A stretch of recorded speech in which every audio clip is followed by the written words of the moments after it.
All right. Good morning, good evening, good afternoon, ladies and gentlemen, citizens of YouTube. Pastor Dow here. Well, I have been on Facebook there for a little bit, not too long, but just for a little bit. And I still notice today that there is such a negative,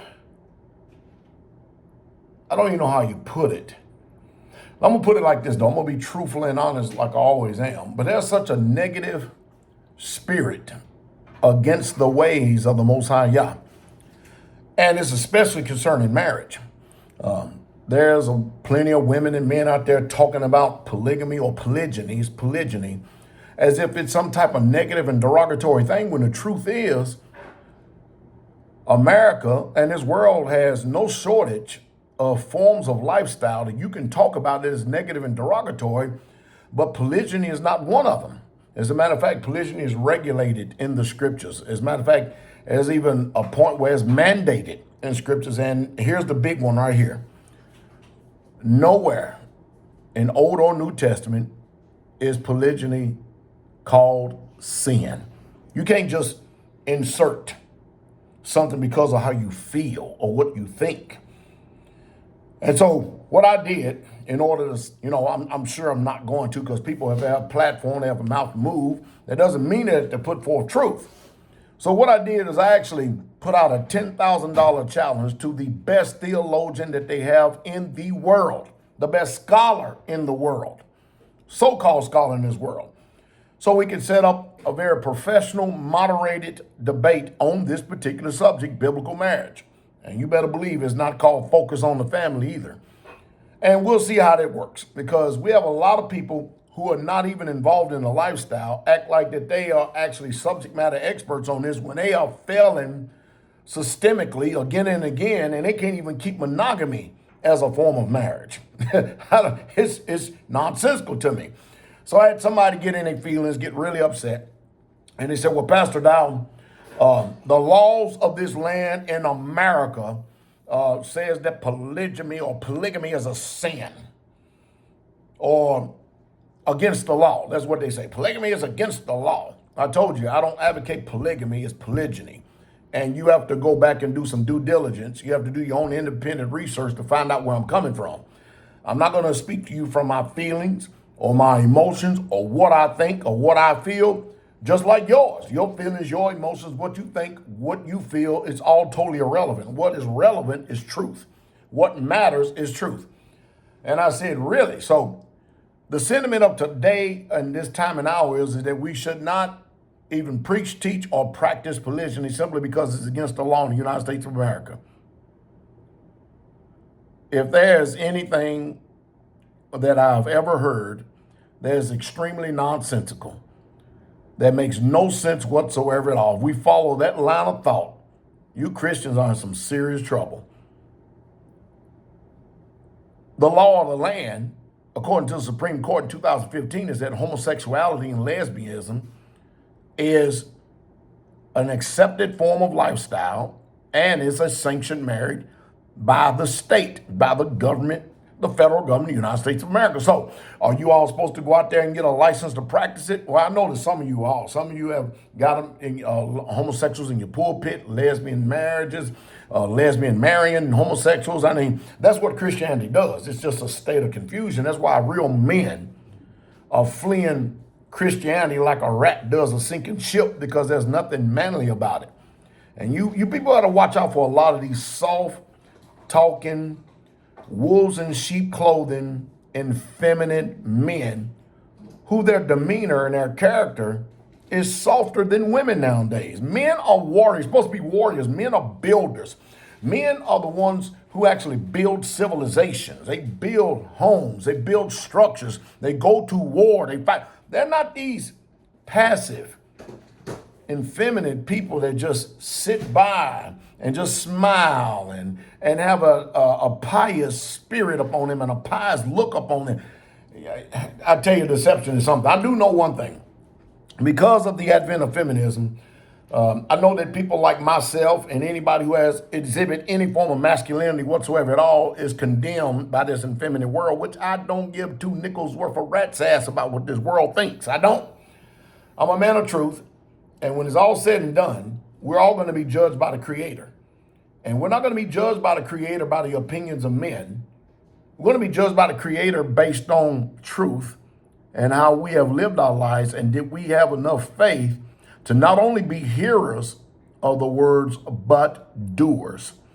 The blessed ones are going to be the ones who actually do his commandments, because they are the ones who are going to have the right to the tree of life and they enter into the gates into the city. Because the rest of you're going to be out there with the dogs, the sorcerers, the whoremongers, and everybody else who loves and live a lie. So I put that out there. And let's see if we get any takers, because, again, it's crazy when you have people who claim to be subject matter experts upon something, or somebody who has laid a claim to them being subject experts on something, and they don't even practice biblical obedience to anything, especially Christianity. How in the world can you even be in a position or a place to even talk about truth when you live lies? You break the commandments every single week and every single day and don't care nothing about them.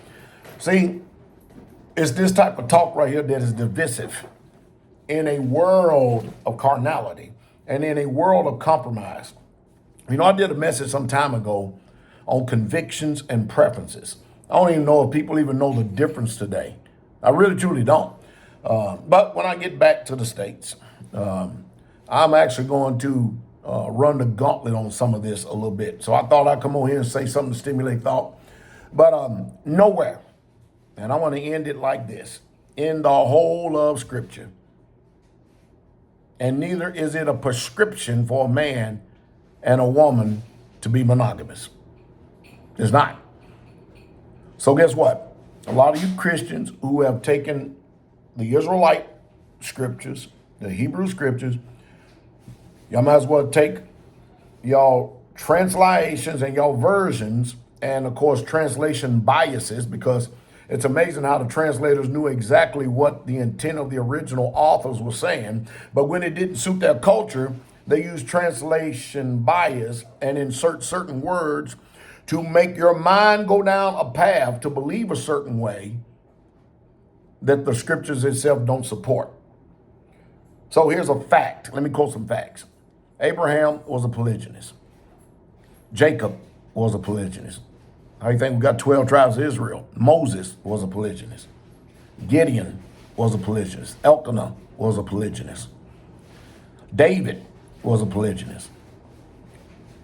Solomon was a polygynist. And Jesus, the Christ, Yeshua HaMashiach, was actually born from a polygynous lineage, a descendant from a polygynous lineage. And he himself, along with Almighty Yahweh, the creator of the universe, is a polygynist as well. All you do is go read Jeremiah 3, Jeremiah 31, and Ezekiel 23, and you would see that. But you have to go read the book for what it says and not make the mistake a lot of people do and insert their opinion, or like the Christians try to use over and over again. They don't understand it. They try to... what they're doing is eisegesis, where they're important meanings into the text instead of exegesis, instead of bringing the meaning out of it. Because anytime it doesn't suit and fit their form of doctrine and belief, then they have to practice eisegesis and try to deceive the hearts of the people. Not only that, this and many other subjects we speak about in truth. But I tell you what, you're going to be hard pressed. Or maybe we can actually do some type of panel where I can get together a couple of who I know to be informed brothers of sound mind that know the word, and they put their feelings and emotions aside, and they're going to support truth no matter what. You got to find a moderator like that too. It'd probably be better to find a moderator, probably someone from another religion, another culture that has nothing to do with Christianity or being an Israelite.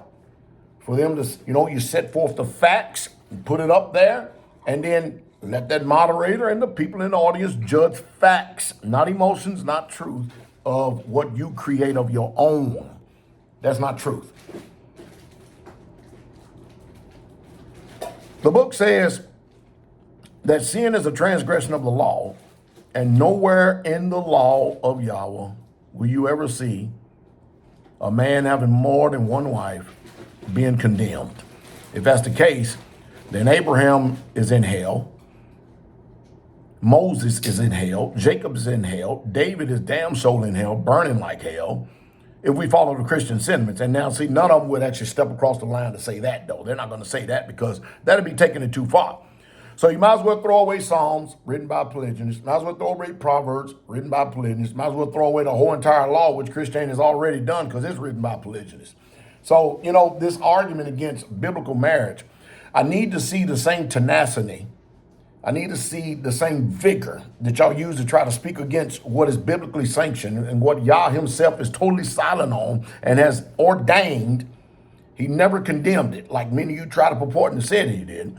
I need y'all to use that against this spirit of homosexuality and this effeminate spirit that's purported today. And feminists, I need to see y'all come out with some tenacity. Bring out the gloves. Talk like that concerning your own household. Then you'll be able to see clearly, remove the moat from all of us truthers' eyes. You heard the truth, true straight way. Y'all blessed day.